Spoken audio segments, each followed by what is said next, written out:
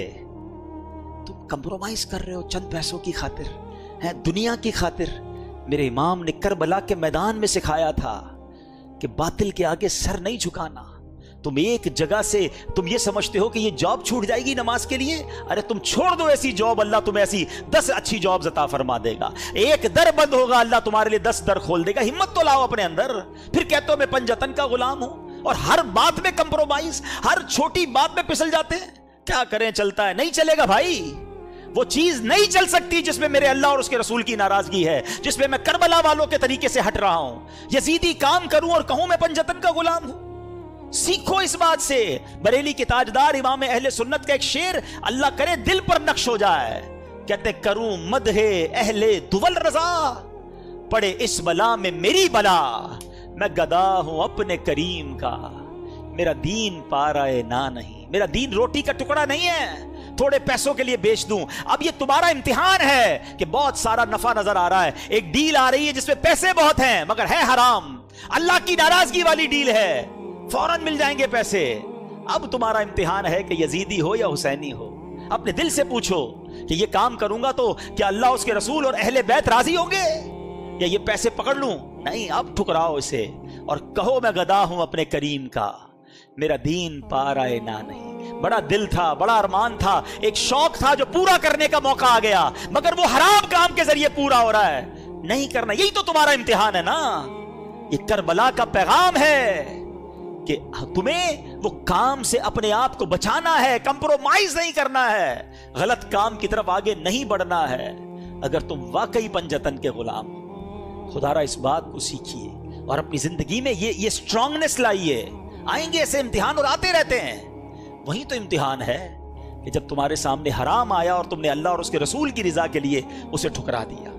اعلیٰ حضرت فرماتے ہیں نا، انہیں جانا، انہیں مانا، نہ رکھا غیر سے کام، للہ الحمد میں دنیا سے مسلمان گیا۔ یہ تو ہماری زندگی کا فوکس ہونا چاہیے۔ فیملی راضی ہو جائے، دوست راضی ہو جائے، خاندان والے راضی ہو جائیں، ارے سیٹھ راضی ہو جائے، چھوڑو، پہلے دیکھو اللہ اور اس کا رسول راضی ہے کہ نہیں۔ وہ راضی ہے تو بس سب ٹھیک ہو جانا ہے۔ تم سب کو راضی کرنے کے چکر میں اپنے اللہ کو، اللہ کے حبیب کو ناراض کر رہے ہو، ایسا نہ کرو۔ یہ کربلا کا پیغام ہے۔ میں کچھ اپنی بہنوں سے بھی بات کر لیتا ہوں۔ کربلا کے میدان میں خیمے لگے ہوئے تھے اور خواتین تھی نا، تو ان خواتین میں جب ان کے سامنے خبریں آ رہی تھی کہ والد بھی شہید ہو گئے، بھائی بھی شہید ہو گئے، شوہر بھی شہید ہو گئے، بچے بھی شہید ہو گئے، تو کوئی خاتون بغیر پردے کے باہر آئیں، چیختی ہوئی، چلاتی ہوئی، چادر اتار کر۔ حالانکہ کیسا ماحول ہوگا، گھبراہٹ کیسی ہوگی کہ سارے مرد شہید ہو رہے ہیں، مگر اس کیفیت میں بھی ان کا پردہ باقی تھا۔ کیسا پیغام دیا ان پردہ دار بیویوں نے آنے والی نسلوں کی عورتوں کو کہ پنجتن کی غلامی یہ ہے کہ کسی صورت میں بھی پردہ نہیں ضائع ہونا چاہیے۔ مگر آج بازاروں میں گھوم رہی ہیں ہماری بہنیں بے پردہ، کہتے ہیں جناب عورت کی آزادی ہے۔ یہ کیسی عورت کی آزادی ہے؟ ایک طرف کہتے ہو امام حسین اور کربلا والوں کے چاہنے والے ہیں، اور دوسری طرف بے پردہ عورت کو گھومنا کہتے ہیں عورت کی آزادی ہے۔ بڑا پیارا واقعہ ہمارے نگران شورا نے بیان میں سنایا کہ ایک شخص نے، ایک غیر مسلم تھا، اس نے ایک مسلمان سے کہا کہ یہ تمہاری عورتیں، تم لوگوں نے عورتوں کو قید کیا ہوا ہے، کوئی ہاتھ ہی نہیں ملا سکتا ان سے، ہمارے یہاں تو جو دیکھو شیک ہینڈ کر لیتا ہے، اور تم اپنی عورتوں کو دوسرے مردوں سے ہاتھ بھی نہیں ملانے دیتے۔ تو مسلمان نے کہا یہ بتاؤ تمہارے ملک کی ملکہ سے کوئی ہاتھ ملانا چاہے تو ملا سکتا ہے؟ کہا نہیں، ملکہ تو بہت بڑی شخصیت ہوتی ہے، اس سے تو چند سلیکٹڈ لوگ ہی ہاتھ ملا سکتے ہیں، باقی لوگ تو اس کے قریب بھی نہیں جا سکتے۔ کہا تمہارے ملک میں ایک ملکہ ہے، ہماری ہر عورت کو ہم نے ملکہ کا درجہ دیا ہے، ہماری ہر عورت کی عزت ہے، ہماری ہر عورت سے صرف وہی ہاتھ ملا سکتا ہے جس کو شریعت اجازت دیتی ہے، باقی ہر ایرا غیرہ نتھو غیرہ ہماری عورت کو ٹچ نہیں کر سکتا۔ یہ اسلام نے ان کو مقام دیا تھا، مگر ہم چاہتے نہیں جناب وہ مقام چھین لیا جائے اور عورتوں کو ان وحشت ناک لوگوں کے حوالے کر دیا جائے، اور کہتے ہیں یہ آزادی ہے۔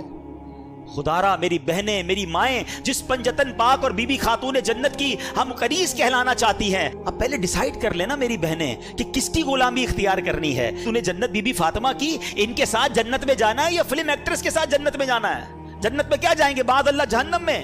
خود سوچیں، کہ ہم کس کے پیچھے چل رہے ہیں, یہ کدھر لے کے جا رہا ہے معاشرہ ہم کو. کربلا کا یہ پیغام میری بہنوں کے لیے ہے کہ وہ جو بیبیاں تھیں وہ پردہ دار تھیں, آپ بھی پردہ دار رہیں.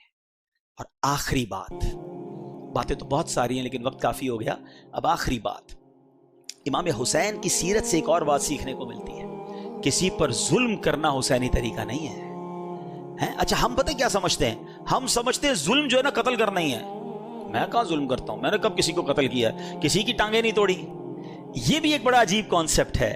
ہاں ظلم صرف کسی کو قتل کرنے, کسی کا سر پھوڑنے اور کسی کو جناب زد و کوب کرنے کا انعام نہیں ہے. ظلم کے بارے میں چند باتیں بتاتا ہوں. آستینیں چڑھائیں, کسی کی طرف لپکے اس کو ڈرایا, یہ بھی ظلم ہے. کسی کو گھور کر دیکھا وہ سہم گیا, یہ بھی ظلم ہے.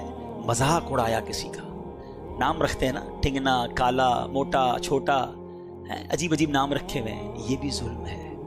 جی جناب, کسی کا جوئے کے ذریعے مال بٹور لیا, یہ بھی ظلم ہے. سود کے ذریعے مال لے لیا, یہ ظلم ہے. ناپ تول میں کمی کر کے مال چھین لیا, یہ بھی ظلم ہے. رشوت لی جو ظلم ہے. والدین کو ستایا ظلم ہے. پڑوسی کو تکلیف دی ظلم ہے. رات کو شور شرابہ کر کے, نائٹ کرکٹ کھیلنے والوں, ساری رات شور مچا کر لوگوں کی نیندیں برباد کرنے والوں, یہ بھی ظلم ہے. ظالم یزید تھا, بتاؤ اب کس طریقے پر چلنا ہے.